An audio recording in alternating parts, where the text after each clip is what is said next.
So good afternoon. I have to begin by saying you're here under false pretenses because I cannot possibly show you 18th century affects. So it's all a big lie. What I will be showing you is 21st century affects, but awakened through 18th century techniques. And the larger question that I think needs to be asked is, to what extent are these affects hardwired? When you see how I'm approaching them through the body, one has to begin asking the question, to what extent are they hardwired, and therefore, to what extent could they be 18th century? Now, do I believe that there was one 18th century affect for sorrow? No. Because if you start with the body, each body is individual, and therefore the affect achieved will be an individual one. However, we'll be talking about the characteristics of the passions, and they are generally, I believe, still today what they were in the 18th century. So I use a provocative title because I think these are questions we need to start asking ourselves. I am working on acting sources, so this is all about theater. But theater is very important in the period. It was so greatly beloved in the period. And they themselves believed that it brought together many disciplines: art, dancing, oratory, and music, because the actor's body, his voice, his facial expression, all were trained using sister arts in order to unite in the ultimate artistic experience of acting.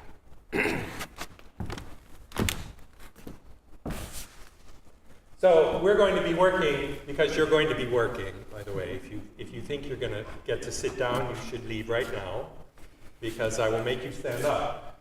We will be working on Gilbert Austin's annotated version of Shakespeare's Brutus speech, which he published in Chironomia in 1806. And we will be trying out just the very beginning of it, because it would take too long to do the whole thing. I will also be demonstrating my reconstruction of Addison's monologue from Cato, from the last act of Cato, using James Burke's The Art of Speaking from 1761 as a starting point, but I will explain to you when we get there that I have moved away in some ways from what Burke suggests in his text, but we will get to that. We will also be trying out some of the passions, which were, these are exercises in order to find the 10 theatrical passions as published by Aaron Hill. Well, no, he was dead. As published posthumously in the works of Aaron Hill, so I assume he wrote it, in 1753. And we will be looking a little bit at this, and this is where my title of my workshop comes from, with muscles intense and a smile in the eye. And I find these absolutely fascinating.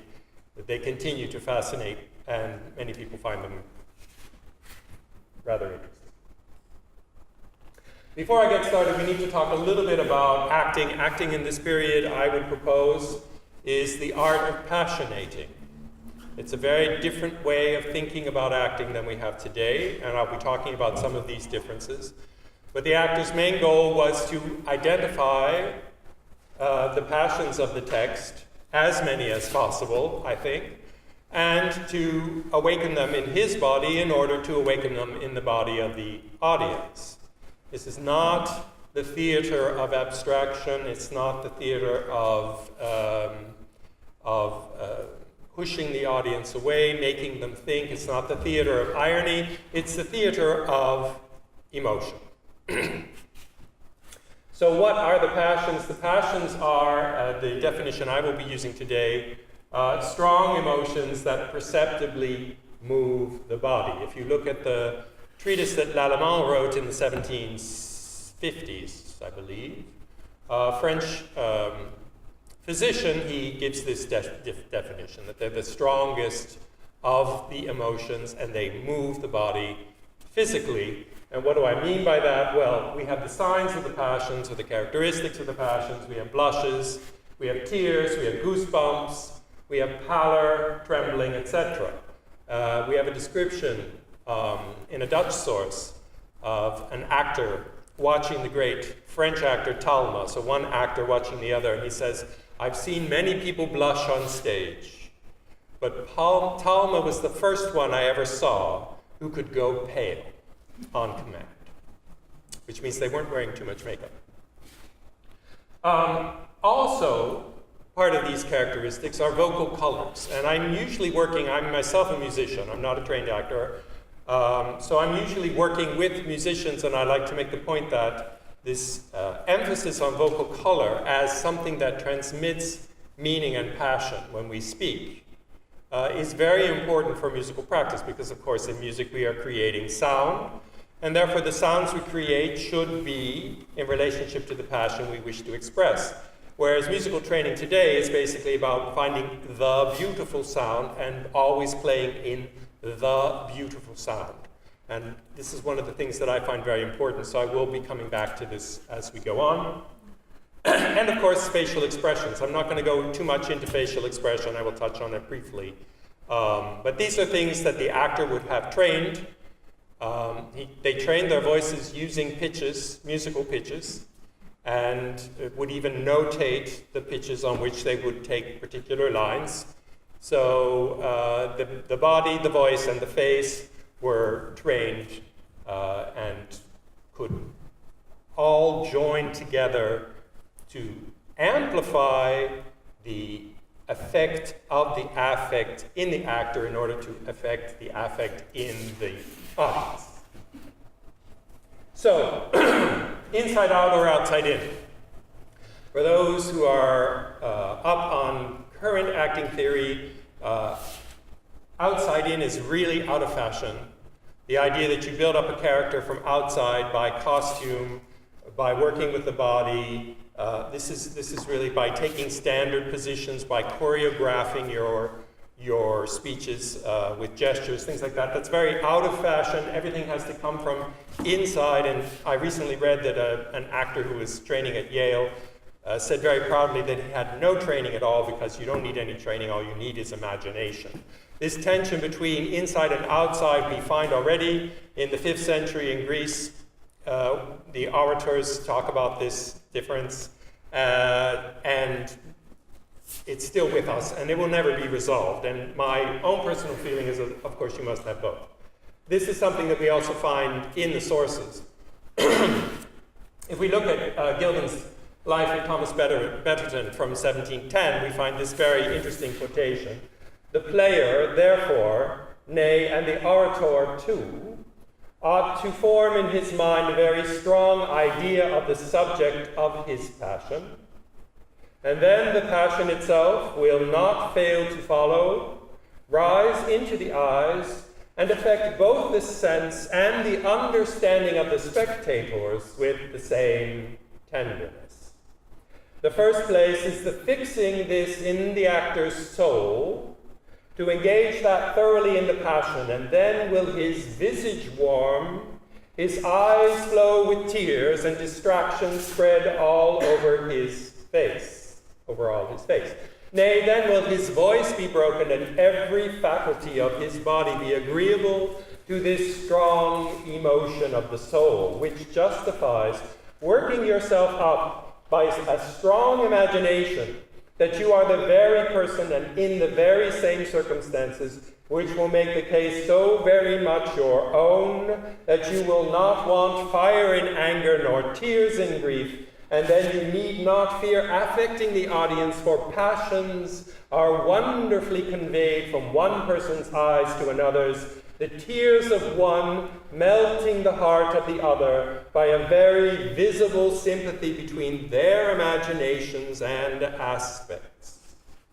So this is a very strong statement of inside out. So though today I'm mostly going to be talking about outside in, we must bear in mind that inside out was absolutely a possibility in this period as well. The other thing that I like about this, first of all, it makes very clear that they expected the audience to weep, because the tears of one will cause the tears in the other. And I don't think that you can, reading this passionate passage, you would really have to stretch your imagination to imagine that they weren't acting, that they were some kind of robots just taking positions and not feeling and not expressing feeling and not causing feeling in the audience. So I find this a very important position to take at the start before we start to get very mechanical about the way the body was trained. But that's what we're going to do now. We're going to talk about how the body was trained. And one of the most important sources is this one, Chironomia by the Reverend Gilbert Austin, which was published in 1806 in London. He was an Irish clergyman, and he had a boys' school for the very high aristocracy in Ireland, including the Duke of Leinster, who sent his sons to the school. In fact, he became chaplain to the third Duke of Leinster. Austin became chaplain to the third Duke of Leinster.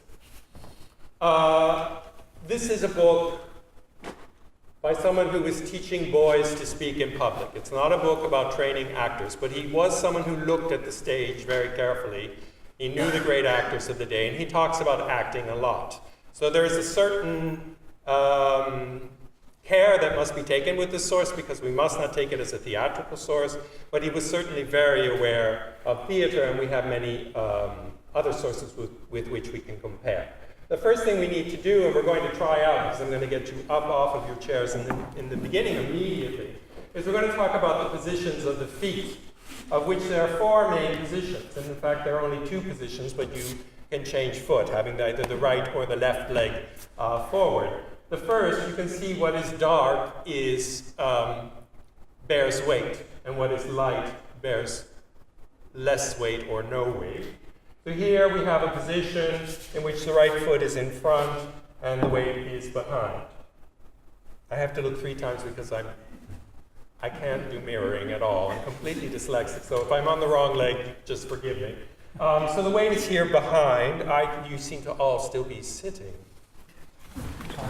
Thank you. So your right leg is in front, and the weight is fully behind. This front knee, the right knee, is bent. And you should bring the well of your throat right here over the heel. And when you do that, and then release this hip joint so that you're really on one leg, you'll find that it has an enormous effect on the voice, which I think you've just heard because I just found it. And the voice really, so if you're an orator and you're training people to speak in public with no microphones in large rooms for very long periods of time, this is a very useful thing. This is, he would call in his notation R1, because it's position number 1 with the right leg in front, so it's R1.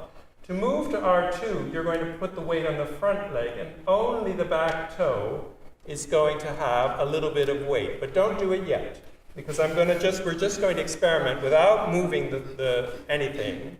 So your weight is behind now, and just transfer the weight to the front. Get the well in your neck over that.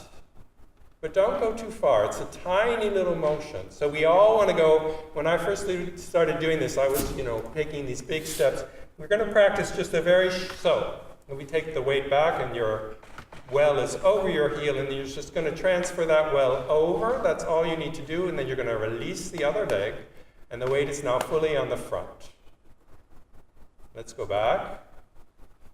It's a very small thing. And now over here.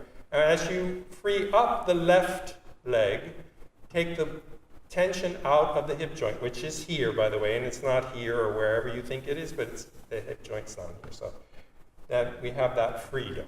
Now we're going to go back, so the weight's on the back leg now. You just slide the foot half the length of the foot forward. That's all it is. It's very small. And we do the same thing. We bring the well of the neck over that heel, and now you release the back joint, and you let the back leg free so that only the side of the big toe is touching the floor. And this, see, but now I'm out of, see, I went too far because I was talking to you and I went over here. That's completely wrong. So it should be about there. Now, it's ornamental to have a little more space, but I think the beginning should be really very small, and you start to work towards greater space between the feet. This is R2. This is R1. And this is R2. And then we do them on the other leg. and we have the right leg behind. I put the well of the neck over that heel, and then I hear that my voice is getting better, although I'm still not fully there. There we go.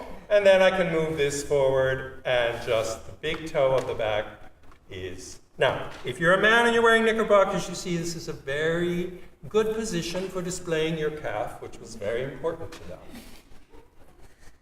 It's very important to them. Okay, you passed that test. Great. Now, of course, there's more than just feet inactive. So, who knows this plate? Everybody knows this plate. Everybody knows this plate? Not everybody knows this plate.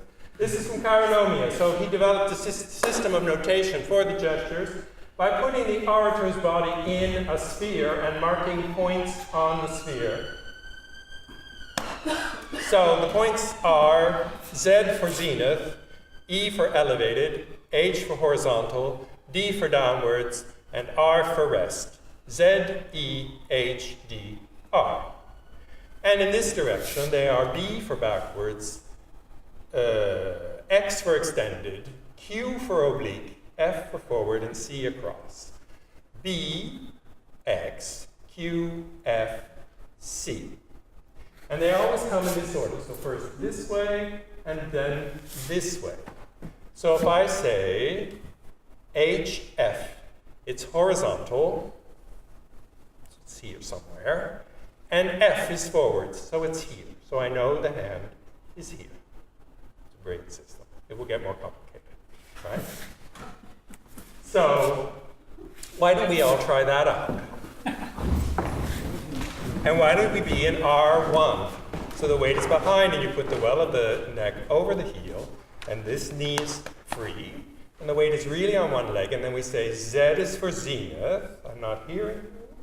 Z is for zenith, E is for elevated, H is for horizontal, D is for downwards, R is for rest, D is for downwards, H horizontal, E elevated, Z for zenith. So it's Z, E, H, D, R, D, H, E, Z, E, H, D, R, D, H, E, Z, H, E, R, D. See, you learned it.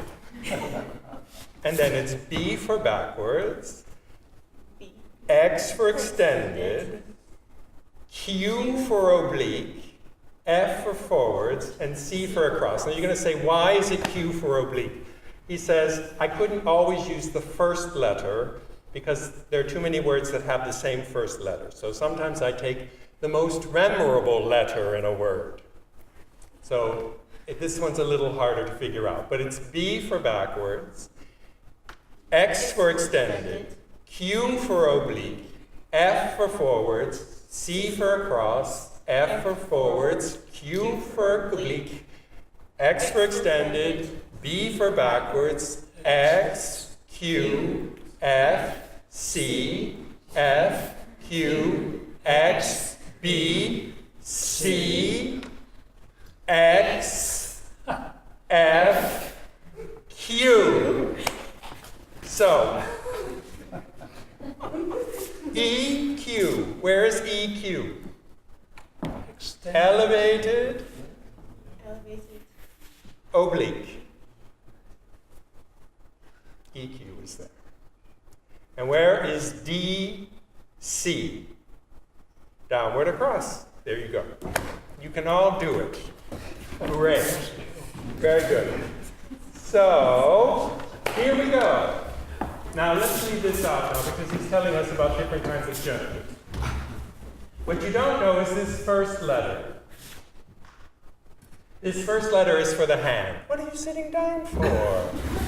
So the hand, I'll tell you now, S is for supine, and N is for natural, and S is for supine. So we know the three gestures are supine, natural, and supine. And this is horizontal front, forward, so that's here. And natural, elevated forwards is here, and supine horizontal forwards is there. We'll get to the ST in a second. So, if we're in R1, it's man is born to trouble. I'm not hearing you. You must link, you have to do the whole body. Man is born to trouble. Man is born to trouble. Now, ST means striking, which means you hit as if you're hitting something. I like to bounce back a little bit. Man is born to trouble. Now, your voice changed on trouble because you were more active in the body. And I'm going to be coming back to this. This is very important, I think, for decoding this acting style. So, no man is wise at all times. SHF, no man. NEF is wise at all times. R. We learned R, remember R?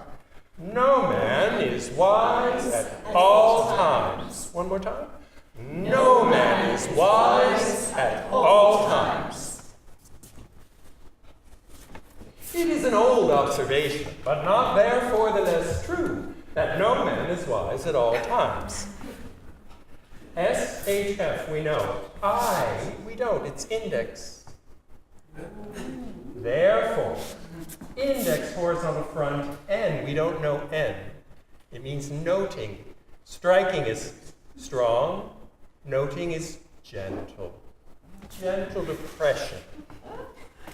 it's hard to read. SHQ, supine horizontal oblique, is going to be there, because we've only been here, but now we're going there. NEF, SHF, ST, striking, R.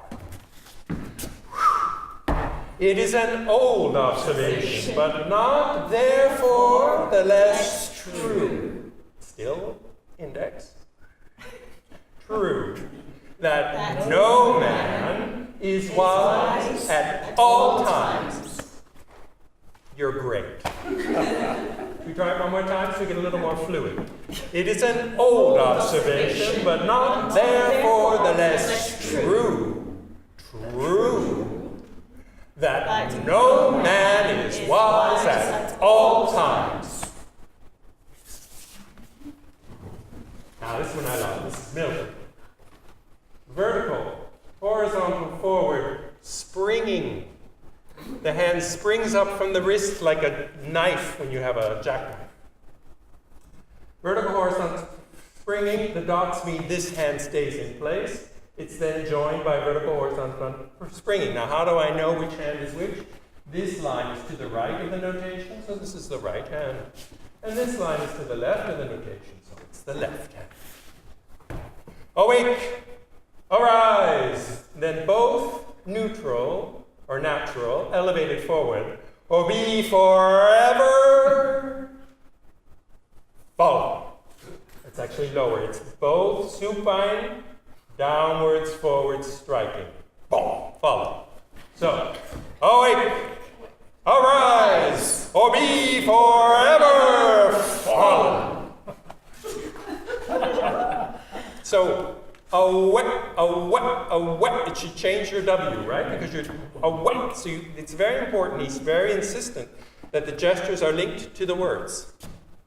Awake, arise, or be forever fallen. Yeah, thank you. So here we are. I'll go away and come back in half an hour. You can show me. Let me show you how this looks.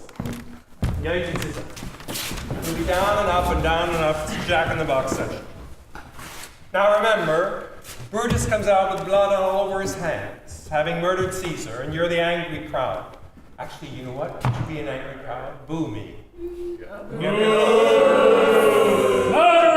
Romans! Wait, you stopped. That was effective. All right, first I'll do it, then you can boo me later. Okay, now you can see. But you see, I need a certain vehemence, right? So why is he shouting? Well, I'm shouting because you're booing me, which you're not doing now, right? So I'm going to take that energy back and use it in my acting. But it's Romans, countrymen, and lovers, hear me for my cause, and be silent that you may hear. Believe me for mine honor, and have respect unto my honor that you may believe. Censure me in your wisdom, and awake your senses that you may the better judge.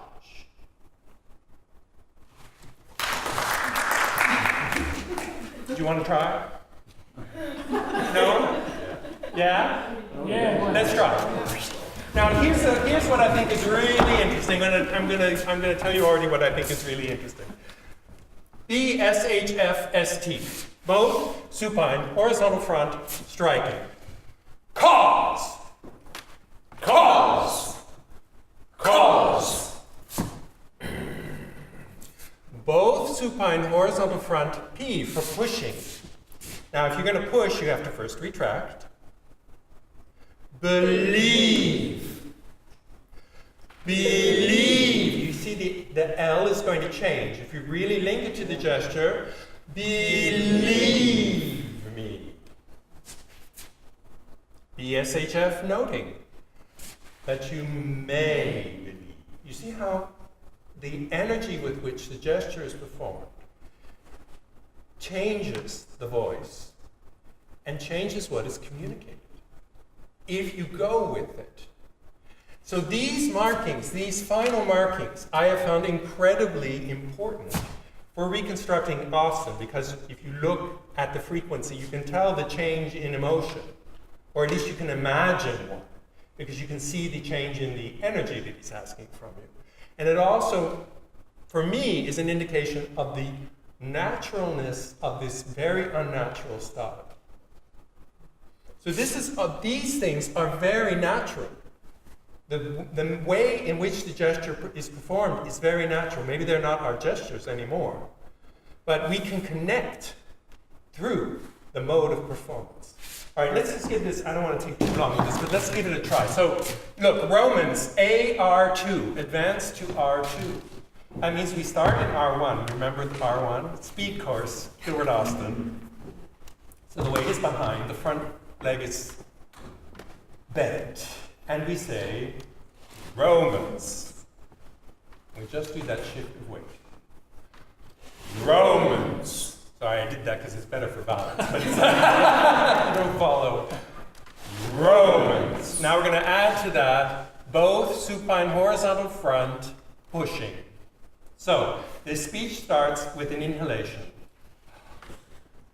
You have to retract the elbows or you have nowhere to go with your pushing.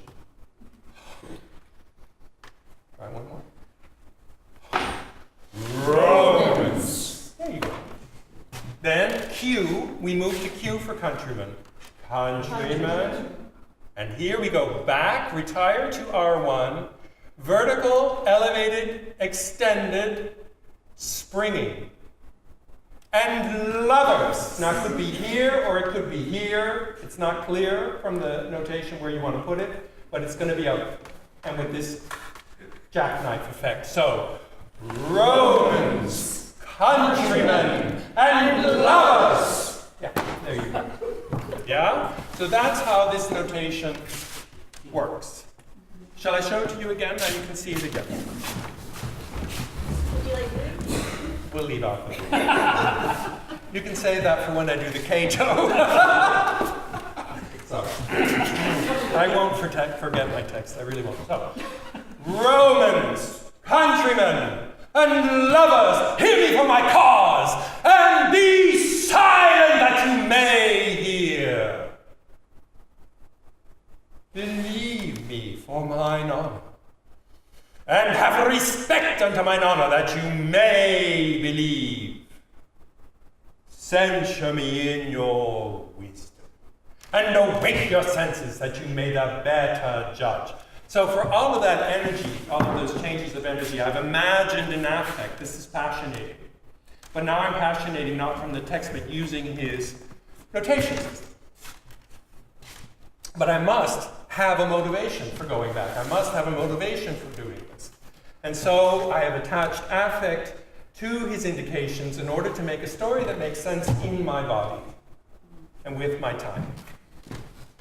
All right, so that's Austin. He notes, if the nerves and muscles assume the degree of tension suited to any passion, this is so important, I'm going to say it again. If the nerves and muscles assume the degree of tension suited to any passion, the mind will sympathize with the bodily action. And if the mind is affected by a particular passion, either involuntarily or by choice, as when actors endeavor to conceive it strongly, the muscular action and nervous sensibility excite to the expression of gesture. Such is the effect of their mutual sympathy. Inside out and outside in are the same thing. If you work strongly inside out, if you imagine, your body will take on muscle tension and will make actions suitable to that emotion. And if you go the other way and work from muscle tension, you will create affect.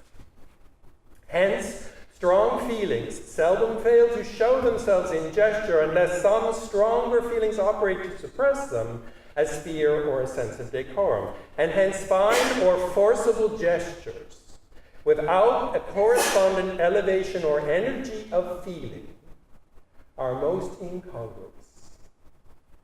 Now, elsewhere in the text, he says the attitudes, which were the big striking poses, he said they are very difficult because they take the ultimate energy from the actor. You must work yourself up to such a state of emotion that this kind of a position becomes credible. And he says they're only for the very few actors to do them with success. So we must not imagine some kind of strange posing without feeling, at least not if we take Gilbert Austin seriously. And this idea that the body can affect the emotion comes back in EAERN Hill. EAERN Hill published this Art of Acting. Or he didn't, he was dead. But anyway, it was published under his name. He wrote several versions of the Art of Acting. Some of them are in verse, most of them are in verse, actually. This is in prose. And here's the sort of summing up of the whole treatise. We will go into joy more specifically later on. But here we have the analysis. And here we have the 10 emotions that he says the actor needs. And you see they are achieved through a combination of muscle tension and intent in the eye. So anger is muscles intense and a frown in the eye. Fear, look and muscles languid, alarm in eye and motion. Grief, muscles languid, eye languid. Hatred, muscles intense, aversion in the eye. Jealousy, muscles intense, look pensive, or interchangeably, look intense, muscles languid. Joy, muscles intense, a smile in the eye. Love, muscles intense, respectful attachment in the eye. Pity, muscles intense, sadness in the eye. This is a disaster. We'll be showing you that later. Scorn, muscles language, and in neglect, a smile for the light, or a frown for the serious kind of scorn. And wonder by muscles intense, an awful alarm in the eye. This is a wonderful source. It's on Google Books. Go get it. It's fantastic. You'll have so much fun. So I'm going to perform for you now these first ones. I go up till jealousy and then I stop because I can't figure out what he means. And it's actually a bad place to stop because my body is in a state of utter, you'll see. It would be good to go through the whole thing and try to end with love and sort of calm oneself down, but I haven't gotten that far yet. So how do these things work? He gives a text which you're supposed to recite with the muscle tension and the affect in the eye that he gives. And some of them, well, I think joy is from one of his own plays, as well as maybe grief. Fear is from Shakespeare. Anger starts with the famous imitate the action of the tiger and then goes into some other play, which I think also might be his. Pity is really strange, and you're going to think that's not pity. And if you think that's not pity, you will be agreeing with John Walker, who in the 18th century said This is a really interesting source, but he's all wrong about pity, right? Pity is very strange because he asks you to go into joy. So after anger, I'm going to have to put the muscle tension out of my body if I'm successful, and then I will go into joy, and then I put sadness in the eye. And this is extremely uncomfortable in your body, and you'll see. And none of us think that it's pity. However, this particular text is from one of his plays, The Fatal Extravagance, which is about a man who gambles away his fortune, decides to commit suicide, realizes he has to kill his wife and children first, out of kindness. And this is the very monologue where he realizes that he has to kill his wife and children. So, I mean, this is very extreme. This is 1720s, by the way. Let's talk about romanticism at another conference. But this is obviously the height of crazy emotion. So maybe he wants this effect. I don't know. But you won't probably recognize it as pity, and then score it in hatred. So I'm going to try and do this sequence for you now.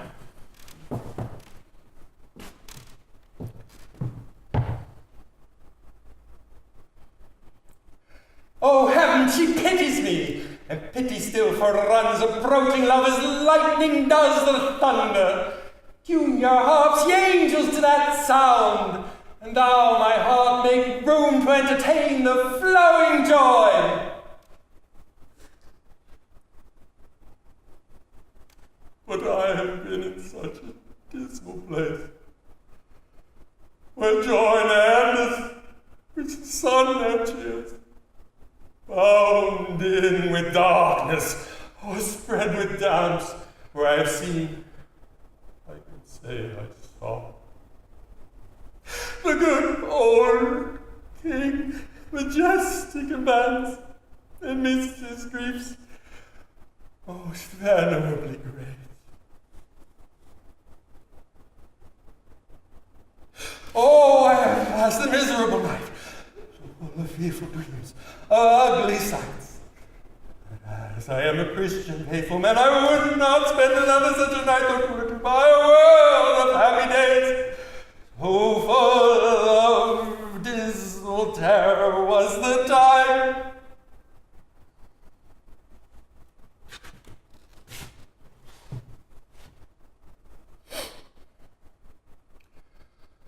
Now imitate the action of the tiger. Stiffen the sinews. Summon up the blood. Lend fierce and dreadful aspect to the eye. Set the teeth close and stretch the nostril wide. Hold hard the breath and bend up every spirit to its full height. I say my sister's wronged.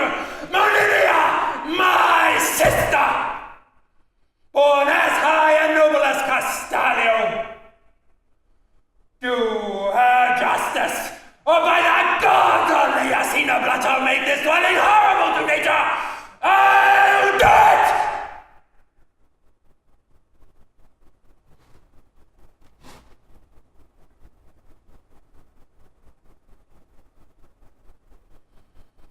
Oh, could I feel no misery but my own? How easy were it for this sword to free me from every anguish that embitters life. When the grave has given my sorrows rest, where shall my miserable wife find comfort? Unfriended and alone in one bleak storm, that all the angelic virtues of her mind will shield her from the unpitying world's derision. Can it be right to leave her thus exposed? Bear back thy fulsome greeting to thy master. Tell him I'll none on it. Had he been a god, all his omnipotence could not restore the radiancy of majesty eclipsed. For aught beside, it is not worth my care. The giver and his gift are both despised. The Tartar is my bane. I cannot bear him. One heaven and earth can never hold us both. Still shall we hate, and with defiance deadly keep rage alive till one be lost forever.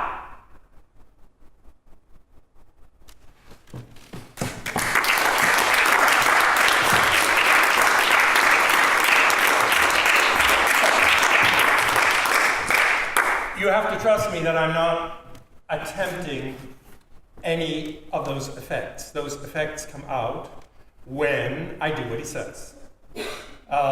So if I start shaking in fear, it's not because I think, oh, now I have to shake, which would actually look very different. If I get tears in grief, it's not because I'm trying to get tears in grief. I'm not trying to act. I'm just putting the body into this particular configuration of muscle tension and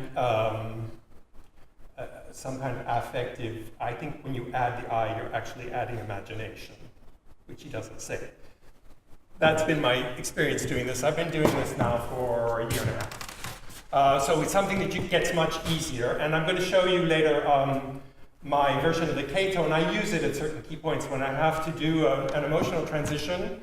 I know now which muscles, if I'm lucky, I'll find the right one, I need to start either tensing or letting go of in order to get more quickly into the next affect. So I think what is really amazing about this is that you go so quickly from one affect to the other in a way that is entirely unnatural and you wouldn't even want to do on the stage because you wouldn't read that as natural or believable to change affect that quickly. So it is for me the most fascinating of the sources that I'm going to be presenting today. And again, this is where you say, to what extent are we hardwired?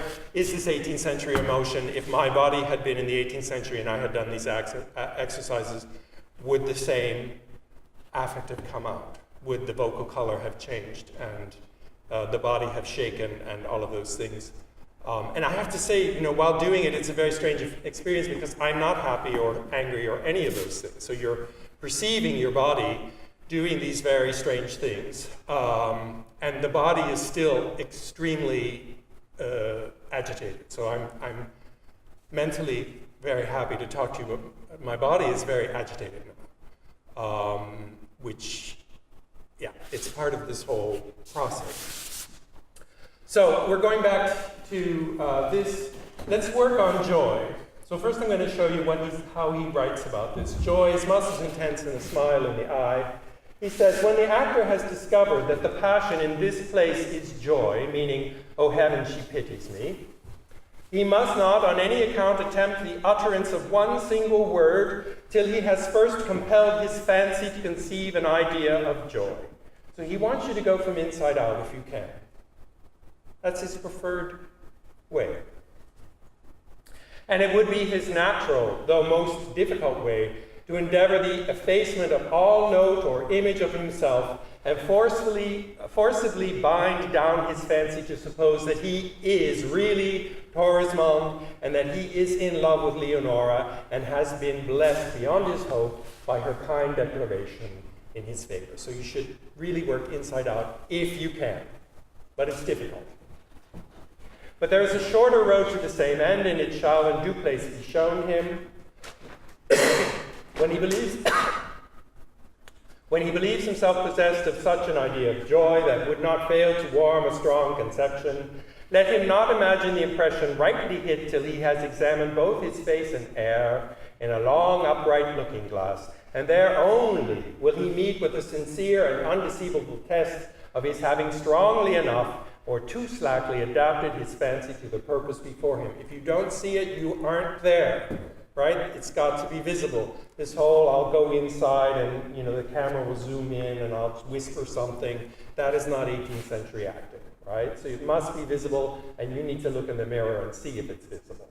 If, for example, his brow in the glass appears bent or cloudy, his neck bowing and relaxed, his breast not thrown gracefully back and elate, if he sees his arms swing languid or hang motionless, his backbone reposed and unstraightened, the joints of his hip, knee, ankle not strongly braced, by swelling out the sinews to their full extent, all or any of these spiritless signs in the glass may convince him that he has too faintly conceived the impression. And at once, to prove it to his own full satisfaction, let him at that time endeavor to speak out with a voice as high raised as he pleases. He will find that in that languid state of muscles he can never bring it to sound joy. So shall we give it a try? So stand up and slump. And let your head hang. And we're going to say, "Oh heaven," in the words in the sound of joy. Yeah, here we go. Oh heaven. You see, it's not really try to sound cheerful. Oh heaven. All right, so that's not working. But isn't that interesting? I mean, I think that's really interesting. We don't know ourselves very well, do we? You can sit down.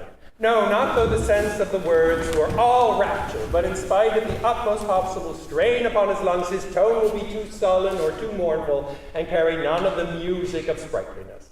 But if, on the contrary, he has hit the conception exactly, he will have the pleasure in that case to observe in the glass that his forehead appears open and raised, his eyes smiling and sparkling, his neck will be stretched and erect without stiffness, as if it would add new height to his stature. His breast will be inflated and majestically backed, his backbone erect, and all the joints of his arm, wrist, fingers, hip, knee, and ankle will be high strung and braced boldly. And now, if he attempts to speak joy, all the spirit of the passion will ascend in his accents, and the very tone of his voice will seem to out-rapture the meaning. To convince himself of the natural truth of these principles, he has nothing to do but first to speak the foregoing example of joy, with his look grave and idle, and his nerves eased and languid, and immediately afterwards repeat the same speech, with a smile of delight in his eye, with his joints all braced and his sinews extended. His own ear will become his acknowledged instructor. So shall we try it? So let's do our version, and then I'm going to talk you through what he says, and we'll try another version. So we're going to do "Oh joy," but everything's slack, hanging your head. Oh, sorry, "Oh heaven." Oh heaven. Okay, now I want your forehead to appear open and raised, your eyes smiling and sparkling, your neck stretched and erect without stiffness, your breast inflated, majestically back, your backbone erect, and all the joints of your arm, wrist, and fingers, hip, knee, and ankle will be high-strung and braced boldly. And now, when you attempt to say, "Oh, heaven!"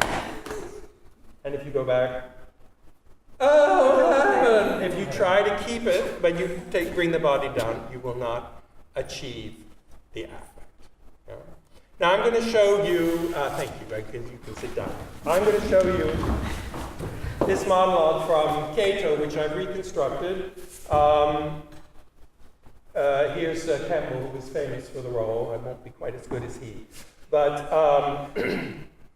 I'm reconstructing it using Burke's version in his book from the 1760s. And you see at the end of the line, he's putting affects, and you see how quickly they've changed, sometimes two in a line.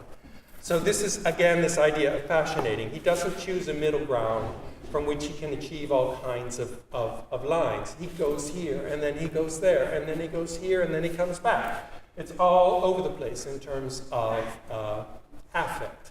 So I started doing his version,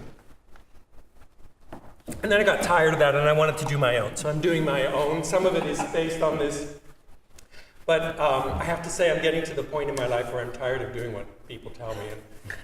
And I've actually, my new project is I'm going to work on melodrama from around 1900, and then I don't have to deal with any sources.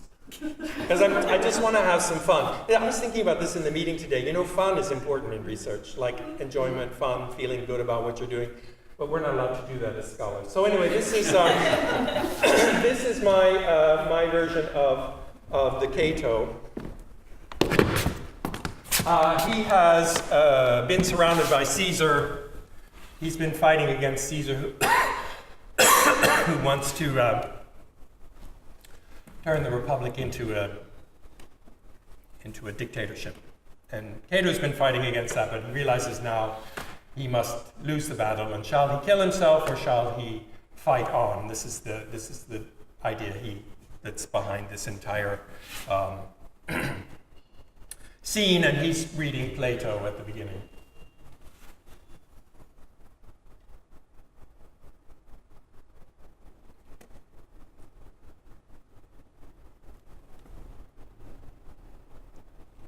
It must be so. Plato, thou reasonest well. Thus whence this pleasing hope, this fond desire, this longing after immortality? Or whence this secret dread, this inward horror at falling into naught? Why shrinks the soul back on herself and startles at destruction?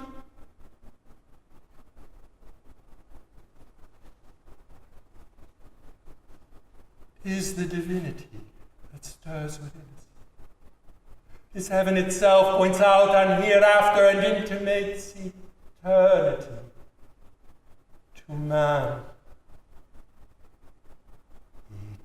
Eternity. Thou pleasing, dreadful hope.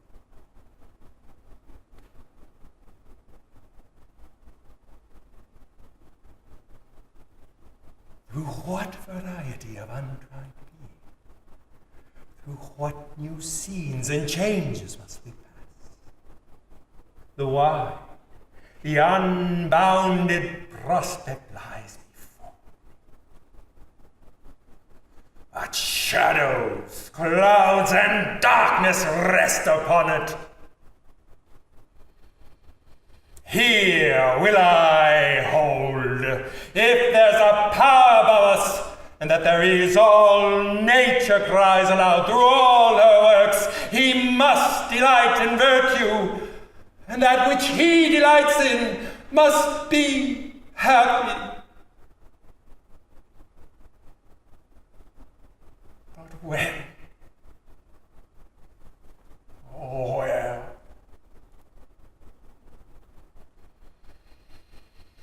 This world was made for Caesar.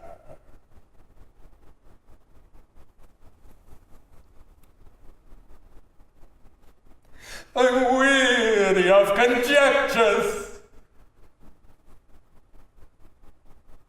This must end them.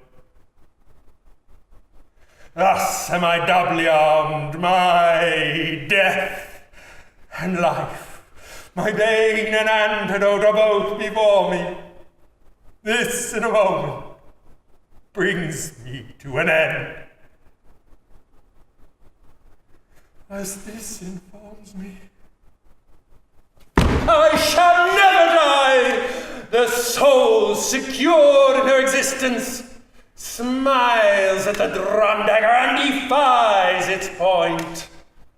The stars shall fade away, the sun himself grow dim with age, and nature sink in years. But thou shalt flourish in immortal youth, unhurt amidst the war of elements, the wrecks of matter and crash of worlds.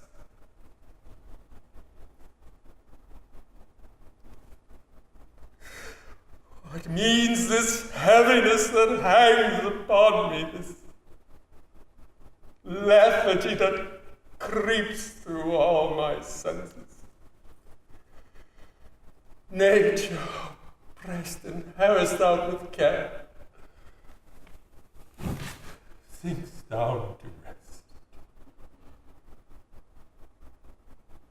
This once I'll favor her, and my awakened soul may take her flight, renewed in all her strength and fresh with life, an offering fit for heaven.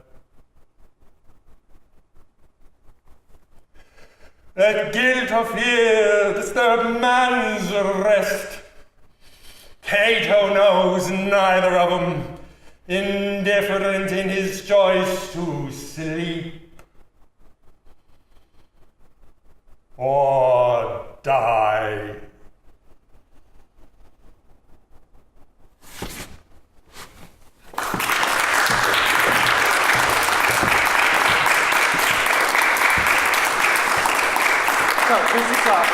This is something that I worked out, very much using chironomia. I suppose you saw a few things that we worked on in chironomia coming past. Putting together Aaron Hill, putting together Berg in my own body, see what comes out. And I hope that in spite of the very stylized fashion of acting, that there is an underlying naturalness or an underlying realism, because I think that this style brings these two things together. At least that is my attempt in reconstructing this to bring them together, because I think they really should be together. Now, how are we doing on time here? Got plenty of time. So we'll talk a little bit about facial expression. How's that? So we talk about facial expression. Actors train themselves using Lebrun. And in fact, it's Lebrun that Aaron Hill is complaining about in The Art of Acting that we looked at. He says, if you just do this, you'll make these terrible grimaces and you won't look naturalistic and all of this. And you should use my method instead. But we know that actors use this. Garrick famously used this, and he was in France, and he was going around various cocktail parties, or whatever you want to call them, salons, and he would have this trick where he would open the pocket doors and put his head and then close them again. And within 5 or 6 seconds, he would do 10 or 11 of these passions. So we have a couple of descriptions of this. So he was going around doing this. Once he put a napkin on his head, and once he didn't. And he was showing it to fellow actors. He was showing to the philosophe. He was showing to people, and it gets taken up by Diderot in this whole thing about, do actors feel what they feel, or do they not feel anything, and et cetera, et cetera. So these were very, very important. And as you can see, here we have all of the characteristics of the passions. We have the very puffy eyes. We have the weeping and the mouth turned down.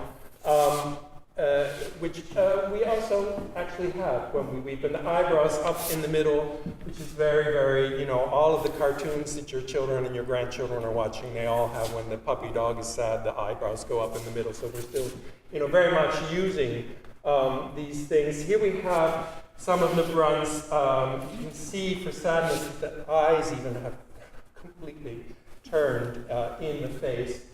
And what is interesting, here we have laughter.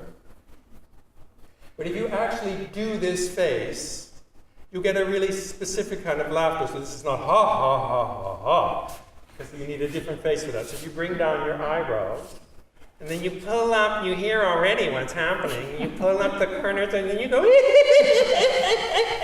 that's the kind of laughter this is. You can't go, ha, ha, I can't do it. I have to change the configuration in order to get a more robust laughter. So again, how these affects are manifested in the body.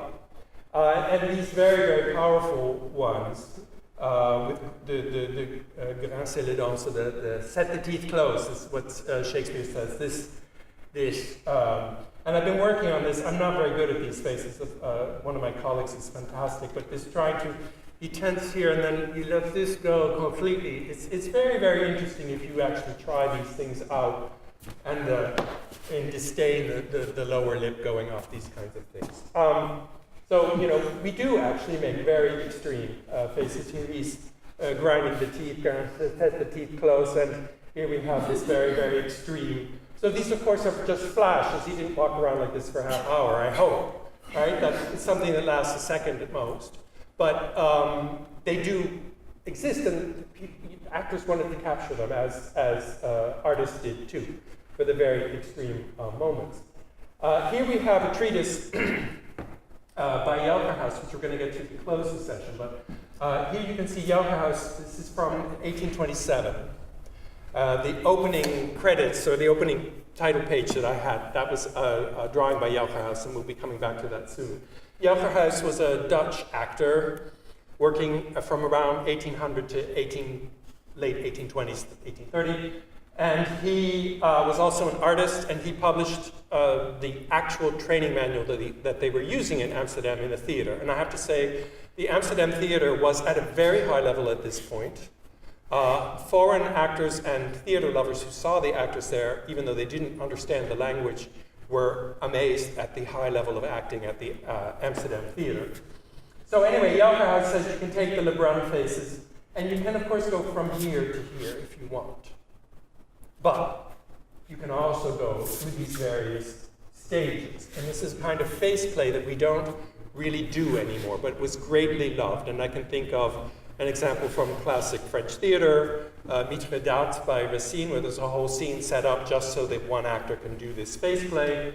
And also the fourth act of Roland by Lully has a whole scene for Roland to do, not to sing, but to do face play. So it was something that was greatly loved. And we know that when the Mithridate scene was played in Amsterdam in the late 18th century, there's a description of the audience sort of nudging and saying, look at his face, look at his face. And they just loved these moments.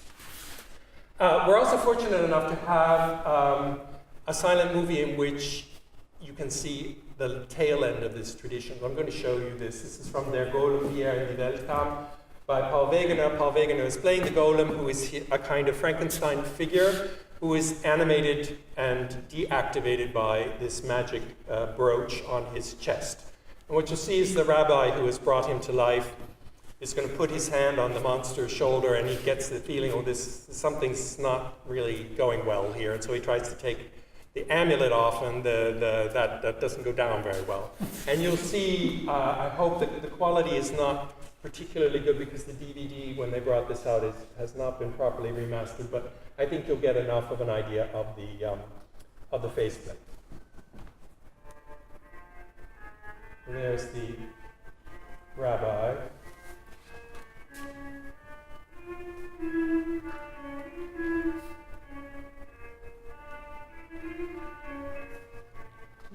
There's the golem.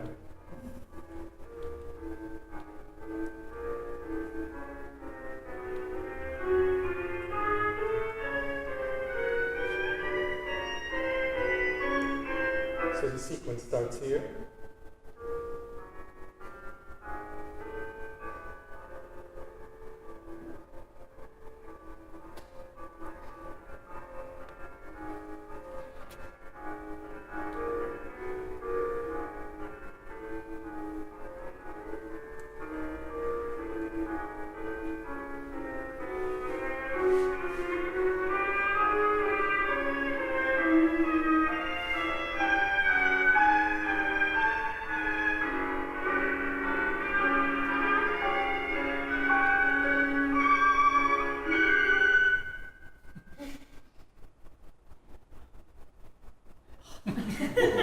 Fabulous film, wonderful film. If you get a chance to see it shown from film, the quality is much better, the detail, it's a wonderful, wonderful film from 1920. Anyway, if we compare this to Lebrun, disdain mixed with, or contempt mixed with hatred, you'll see the lower lip pushed up, the very activated eyebrows, the eye is rolled completely into the corner, and you have this kind of pulling of the cheeks here and here. And if we look at the top of the sequence, rage mixed with anger, then we have the mouth open, the tongue is showing, these very activated eyes, very strong eyebrow muscles, and these very deep creases, which I'm sure they used makeup also to enhance that. So for me, this is still based on Lebrun, and there are many examples of silent film where you can see that the actors are still using Lebrun. And I have to say the latest treatise I found using Lebrun for actors was published in the late 1880s in London by Garcia for opera singers and actors, and he prints all of the Lebrun faces. So this is 1920, and that was published almost, I think it's 1889 or something, almost in the 1890s. So it seems like it was still going on. Of course, when sound came in, all of this disappeared. Now, we're just going to close. Here we are. We're back to Jelgerhuis. And I just want you to try out some things. We're going to have a little bit of playfulness here. So this is all really just to get you out of your chairs again. hope you don't stampede to the exit. But what we have here is, oops, sorry, wrong way. What we have here is his plate of tragedy. These are the poses that the actor needs to learn for tragedy. So this is how they were training the actors in Amsterdam. And he said you can be on one foot or the other. You see they've got numbers, so you have to sort of, this is number 5, and that's number 2, and that's 8. So it's a big mess, and it's a pain to figure out, but we have been going through and figuring it out and working with it. So first the actor has to just learn the positions cold, and then they move from one position to the other, and then they start to add affect to the positions, and then gestures, and then you get a scene, and then you're acting, right? So this is the way that they were trained. So we pulled some of these out, and we're gonna give them a try. So the starting position, this is the starting position for the actor. Let's do it in R1 first, and then we'll move to R2. So your right hand is in your hip, and we want to see all of the fingers. He's got he's too far behind, so it's a little difficult. You need a mirror really for this work to make sure. And then you have one hand here. Now, the hand position should be the middle 2 fingers touching, all the fingers curved, and a relaxation in the thumb so that you don't get something like that. So you want to feel sort of some kind of a position like that, and that. Then you would have to, in the mirror, make sure that you can see the fingers. Yeah. So this is just a sort of a starting position, and it can also be on the front leg, or it can be on the back leg, or it can be on the front leg. Then we're going to go to the speaking position, which is very, very close. Oops. How did that happen? They're in the wrong order, sorry. So here's the speaking position. So stay where you are, and now we're simply going to take the right hand and put it there. Yeah, that's the speaking position. Then we can go back, just so we remember where we were, and then here. So you see already, if you start to feel this, it makes you feel rather noble and a little bit haughty, and particularly if you allow the breastbone to go forward or upward, you'll start to feel actually rather sort of noble, right? And then if we go to R2 and into the speaking position, then we're here, right? And now we're going to go back and put the hand on the hip, and we'll do that again. And you have to feel a motivation. And remember, you're going to try to put the well of the neck over the heel as we go forward, and we're there. And then you should have a nice resonant voice when you speak, right? So and then we can go back.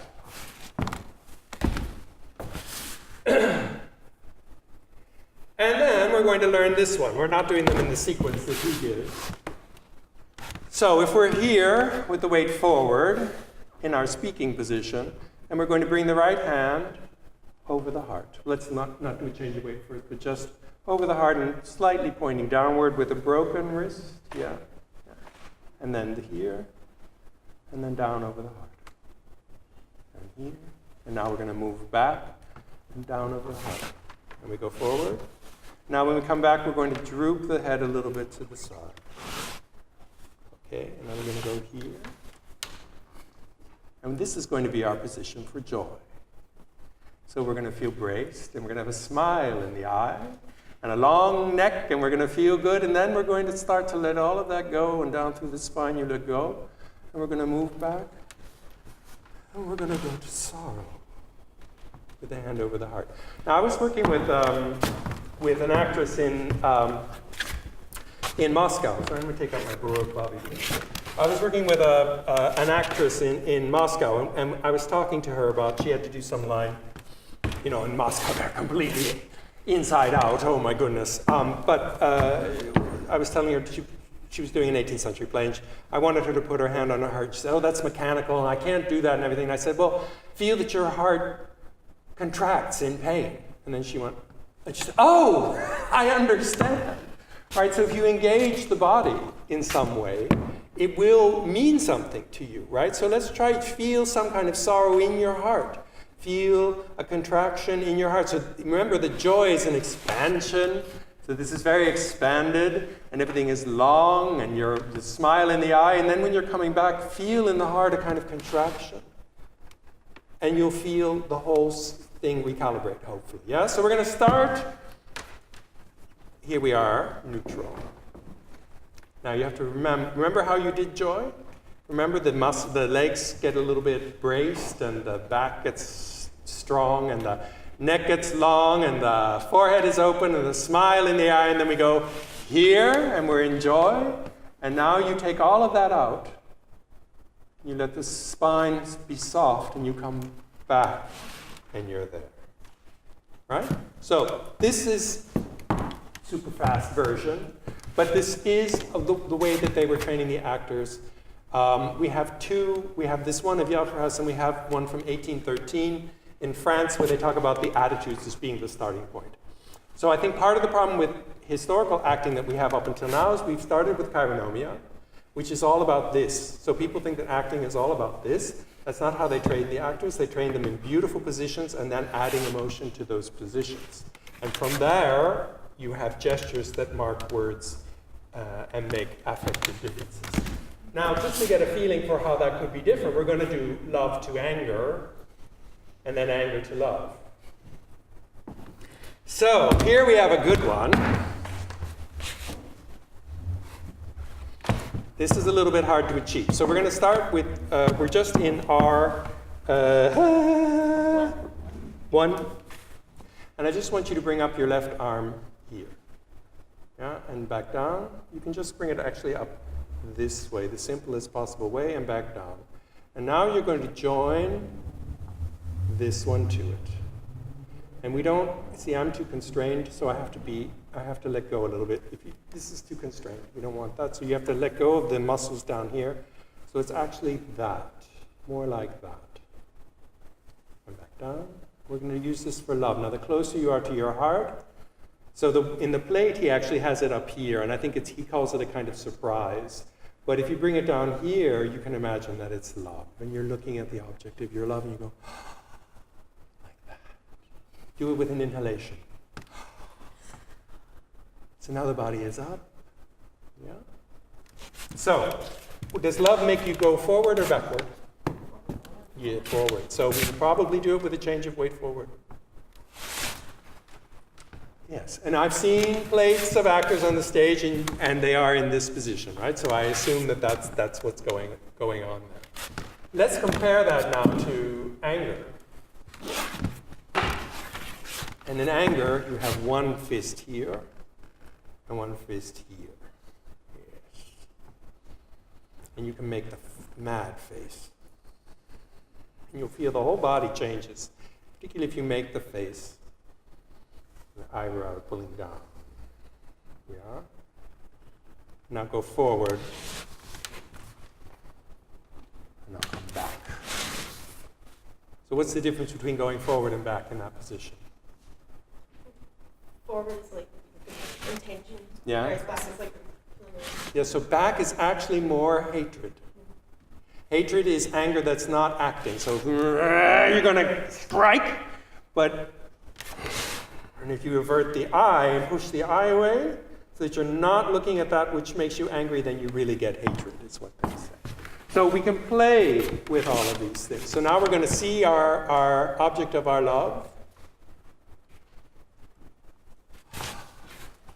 Now, what if we're rejected? Then we're going to go back and we're going to go to sorrow, which is there. And then we look again and we get angry and we go forward and then we avert the eye, we turn the head away and we're back in. Now, did you feel anything or not? Be honest. Yeah? You do. You sort of feel something, right? So the actor has to develop this so that it becomes more fluid. And this is what I found in the year and a half that I've been working on this stuff. It becomes more fluid. You remember better where you have to be. And this is not acting. Acting is going to be from the imagination. But the imagination will come through a body that's been trained, and the two will work together in order to create affect, strong affect in the actor in order to transmit to the audience. So that's what I have for you today. If there are any questions, I'll be happy to answer them.